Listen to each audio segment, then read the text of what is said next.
Welcome everyone! This video will help us estimate irrational numbers. To estimate irrational numbers, we need to follow specific steps. Specifically for this item, when operating it to another irrational number. Step 1, let us consider the value inside the square root and look it in a range of perfect square numbers. It's between the perfect square number 1 and 4. In short, the square root of 3 is between the square root of these two numbers. Square root of 1 is 1, square root of 4 is 2.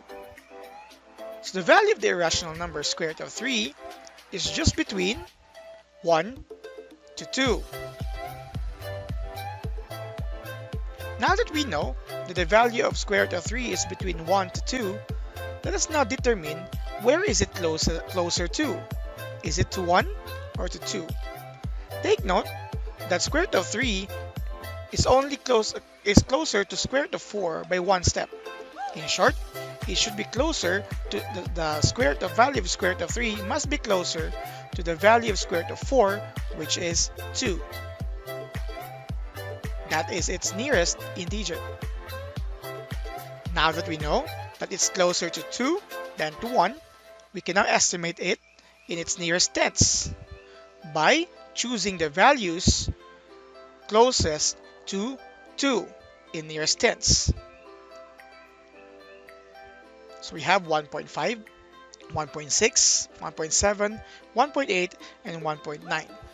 In nearest tenths, the value of square root of 3 is just between these 5.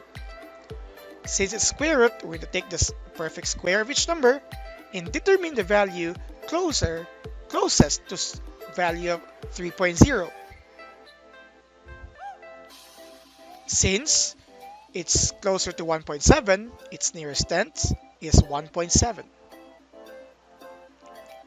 Now, for the nearest hundredths, we know that it's closest to 1.7 than 1.8 in the previous step.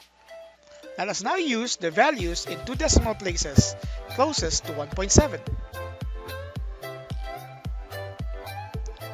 And we pick these values and square them as the reverse operation of square root of 3. And we need to look at the value closest to 3.0, which is the square of 1.73. So the nearest hundredths is 1.73. Now that we know that approximately square root of 3 is equal to 1.73, we can operate it with the rational number 1. So approximately it is equal to 2.73. This is how we estimate irrational numbers. These are the basics.